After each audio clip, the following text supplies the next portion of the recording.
Hi guys, welcome to my channel, Beauty Over 50 on a Budget. I'm Joan Johnson. Today I'm going to be talking about why I chose Coolsculpting and Ultrasonic Cavitation. But before I do, please subscribe to my channel and give me a thumbs up. Comment below and let me know what you think. I personally have done a lot of research on both of them, and I decided that I would benefit from both procedures, and I'll tell you why. I was on prednisone for about 2 years and I gained about 30 pounds. I just had a heck of a time getting that weight off. And so I really dove into researching Coolsculpting and Cavitation. But to be completely honest with you, it was too expensive. It was going to be about $13,000 to get the areas treated that I wanted with Coolsculpting, and it was going to be over $2,500 for Cavitation. And I felt like I needed both treatments for what I wanted done.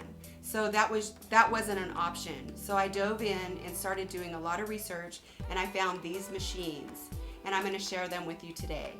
First, let's talk about the Coolsculpting machine. Coolsculpting freezes the fat cells and they die. It's that simple. You lose between 20 and 25% of the fat cells in that area you're treating. So this is the head of the machine. These rectangle pieces here are what gets cold. So there needs to be at least 2 inches of pinchable fat in the area that you're going to be treating so that this can latch onto that area. Before you put this on your body, you need to make sure that you're using anti-freeze membranes. These are what are going to protect your skin from getting frostbitten. I like to use 2 because I like to be extra safe. I just open them up, I layer them, and then I put them on whatever area that I want to treat. Then I place this on that treated area. What I like about this head is it's not too big and it's not too small. It is too big to do your chin. See, you wouldn't be able to do your chin, but you would be able to do the backs of your arms, your back, your love handles. Anywhere that you want to treat your body, you can do it. It is recommended to wait 30 days in between treatments. You don't have to wait 30 days on a different area, just 30 days if you're going to repeat an area. So for example, if I was going to do my upper abdomen, I wouldn't repeat that area for 30 days. But I could do my upper abdomen and I could do my love handles. That's not considered the same treatment. Or I could do my lower abdomen. Or I could do the backs of my arms. The way I did my treatments is I kind of broke them up. I would do this area and this area and this area. Then I would wait a week or so, and then I would do my lower abdomen and my lower love handles. Then I would wait a week or so, and I would do the middle of my abdomen. That's what worked for me.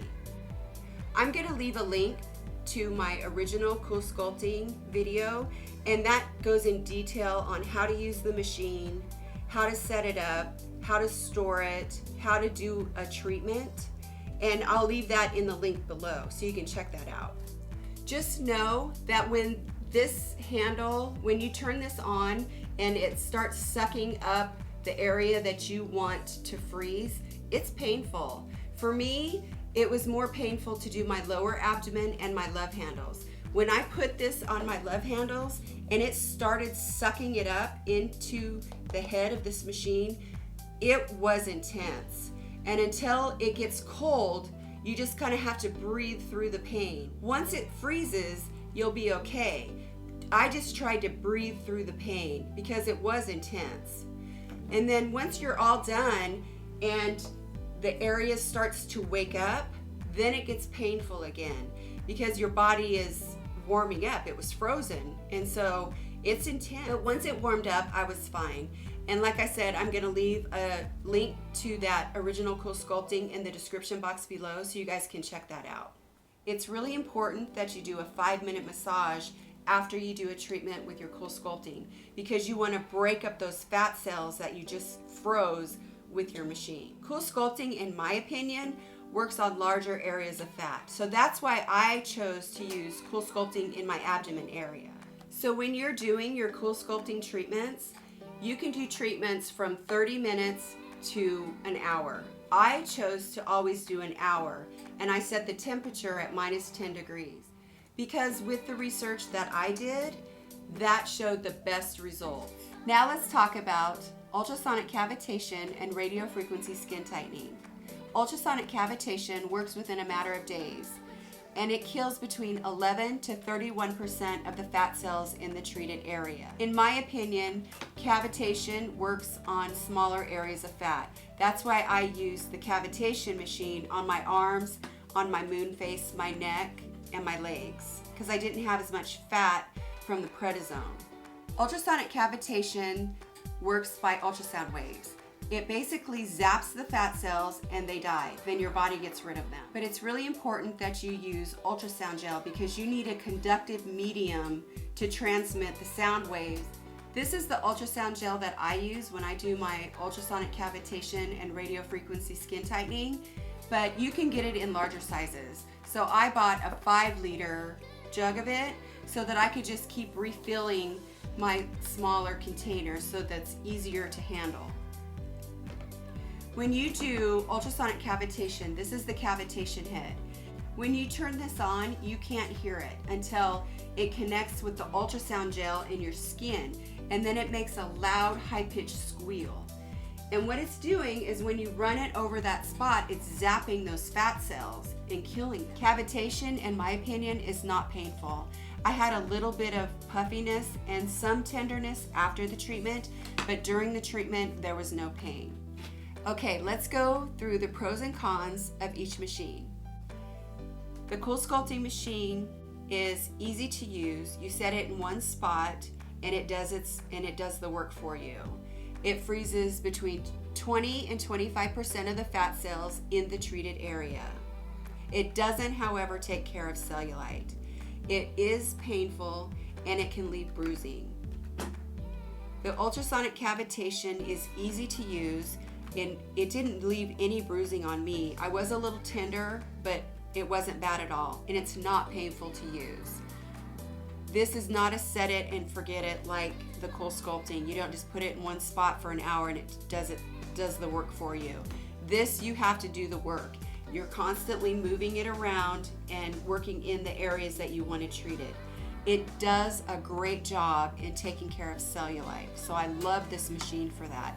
And in my opinion, it takes care of smaller areas of fat. And I think that's why it works so well on cellulite, because it zaps and liquefies the fat. And so the RF therapy then smooths and tightens the skin.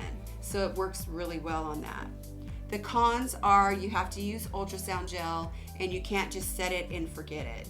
But it does seem to work within a matter of days. This takes care of between 11 and 31% of the fat cells in that treated area. So that's why I love this machine.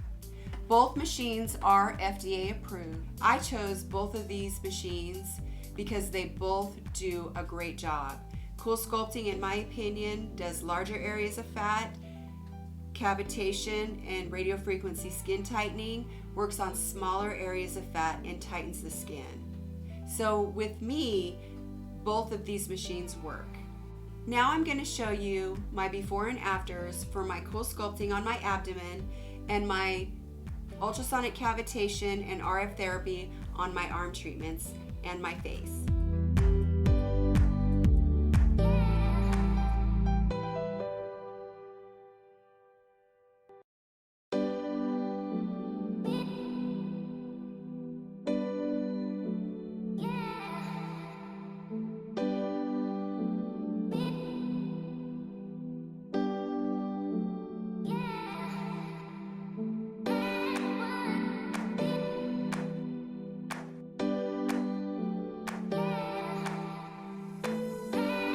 I hope this video gave you some insight on what both of these machines can do.